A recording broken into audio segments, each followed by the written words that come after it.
Hello and welcome to the Story Shed, and today I bring you story 150, and it's a special story because I chose to have this story for 150, and it's called Dave the Grumpy Fairy, and it's been written by my friend Alan Tully, who also wrote Emma the Mischief Fairy and Oscar the Organised Fairy, which are also on the channel. So if you haven't had a chance to hear them or see them, they're there and you can look them up.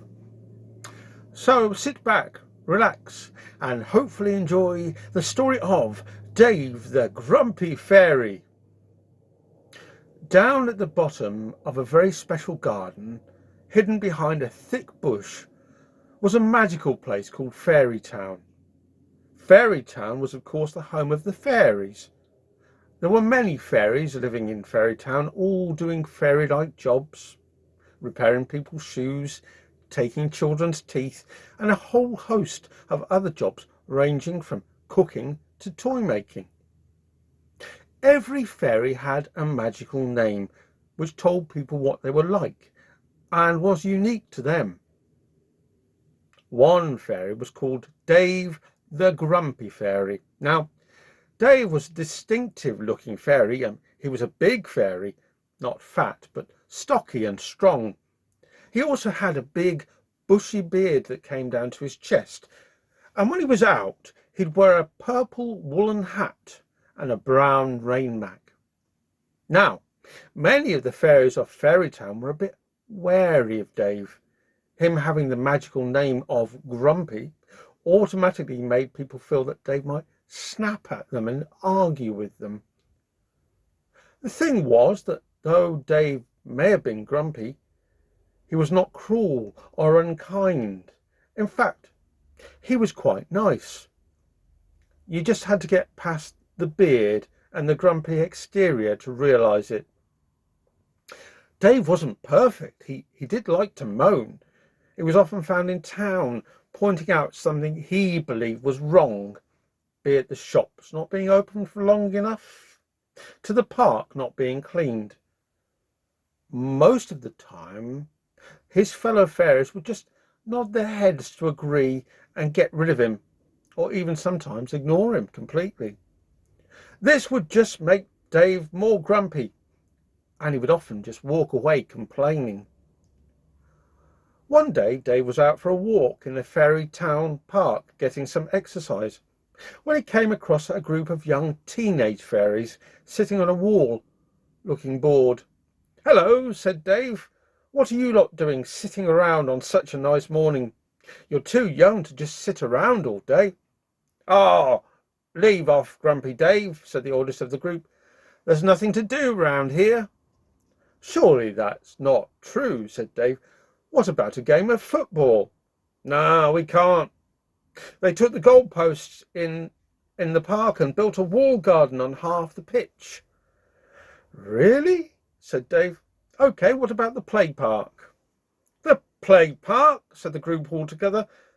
"That's for babies, not teenagers like us." Good point. What about the community centre? They have table tennis tables and other games you can play." "We can barely get in there anymore," said the leader of the teenagers. "The centre is rented out to private groups most weekends and evenings because they need the money. The Fairy Council cut its funding to the community centre, and as a consequence, we were let go, and our space was given to paying customers." Dave couldn't believe what he was hearing. The teenagers were right. There was nothing to do in town, and nobody seemed to care.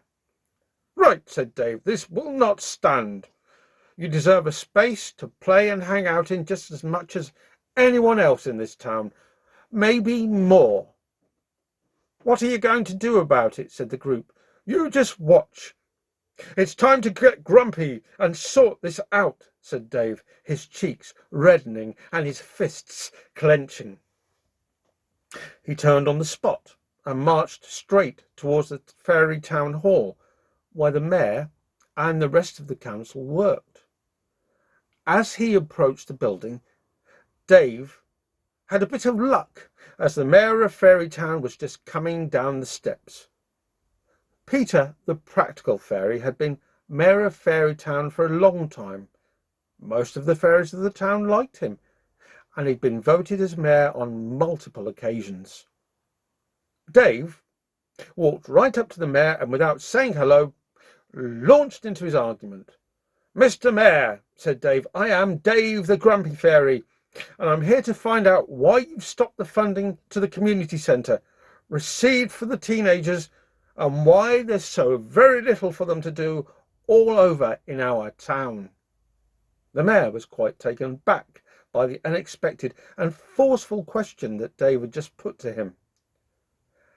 As a skilled politician, he was able to compose himself quickly, and he said, "Well, hello to you, Dave. I can see you're quite worked up over this subject, and I quite understand why you'd be upset, but as a community we have limited funds and sacrifices have to be made, and cutting the funding for the teenagers was a necessary sacrifice." "A necessary sacrifice!" shouted Dave. "How can it ever be necessary to exclude and deprive members of our community a space to relax and grow, especially when that group of teenagers, young people who are not quite adults, who need our protection and guidance so they can be part of and add to our community here in Fairytown?" The mayor knew David made a good point, but the trouble was he felt he couldn't back down and say he'd made a mistake. He was scared that by admitting a mistake that the people of the town might turn against him and vote him out. He decided to not listen to Dave and just ignore him.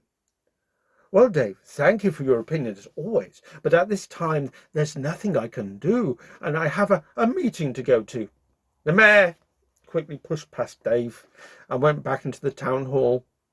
Dave wasn't surprised. He'd seen politicians not listen to people before. He knew that the mayor was a good fairy, but this time he was wrong.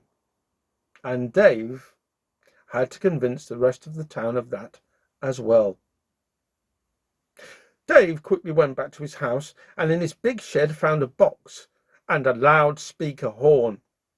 He then went back to the park and got the group of teenagers to follow him down to the town hall. He and his teenage friends made their way to the top of the town hall steps, where Dave put down his box, stood on top of it, and started to speak through his loudspeaker. "People of Fairytown, hear me!" Dave shouted as the fairies going past the hall. Fairies of all shapes and sizes suddenly stopped and looked towards Dave and his box. "Now I know you all know me as Grumpy Dave, the fairy always moaning about something, and it's true, I do like a good moan. But today I come before you not to moan about something trivial that can be ignored. No, today I am here to tell you something important. The council has cut its community centre funding for all the teenagers of this town. Also, the council has provided no area for these young adults to hang out and be themselves. We, as a community, cannot stand for this. These children's lives are too important for us to just turn a blind eye and forget about them. We, as a town, need to get grumpy. We need to show this council and our mayor that their decision will not stand, and that we as a community demand they bring back the funding and give the teenagers a space to be in." Dave looked out into the crowd of fairies in front of him, not knowing how his words would be received by them. Then, slowly but surely, a chant of "Bring back the funding" started to ripple out from the crowd, till everyone that had gathered started shouting, "Bring back the funding!" Dave couldn't help but smile as he saw his words having such an effect on the other fairies. In the town hall, Mayor Peter, the practical fairy, was looking out of the window. seeing the masses of fairies chanting, "Bring back the funding!" And he realised he'd made a mistake, not only in cutting the funding, but in also not listening to Dave when he'd raised the issue. The mayor opened the window of the town hall, and as he did this, a hush descended on the crowd, who all recognised the mayor. "People of Fairytown," shouted the mayor, "I hear what you are saying, and I would like to apologise to you, Dave, and the teenagers of the town for not listening, and for not realising how hurtful our cuts would be. I promise that I'll bring back the funding and find a place the teenagers can call their own. I do hope you can forgive me."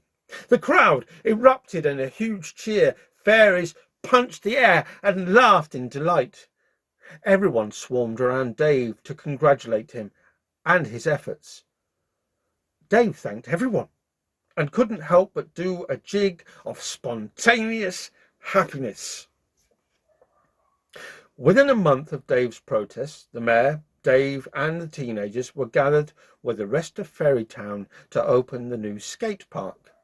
It was what the teenagers had wanted, this place to call their own. Dave got to open the park by cutting a ribbon with a big pair of scissors. The protest had had a big effect on the fairies gathered there. The mayor, for one, realised that if he'd just admitted his mistakes and said sorry, then most people would forgive him. Dave realised that he had to use his grumpiness in the right way, not just to moan about everything, because people would stop listening to him when he actually had something important to say. And the other fairies realised that Dave really cared about others, and that they should listen to him more often and not be completely put off by his grumpiness. In the end, the teenagers of Fairytown got what they needed: support and a place to be themselves. All thanks to a grumpy fairy called Dave. And that's the end of Dave the Grumpy Fairy. We hope that you enjoyed it. Please let us know by writing to the Storyshed blog at gmail.com. That's the Storyshed blog at gmail.com. If you have any of the stories of your own that you'd like to send in, any poetry, any pictures that you'd like to send them, please do send them to that email address. That's the Storyshed blog at gmail.com. And for the time being, take very good care, be well, and bye bye, bye bye, bye bye.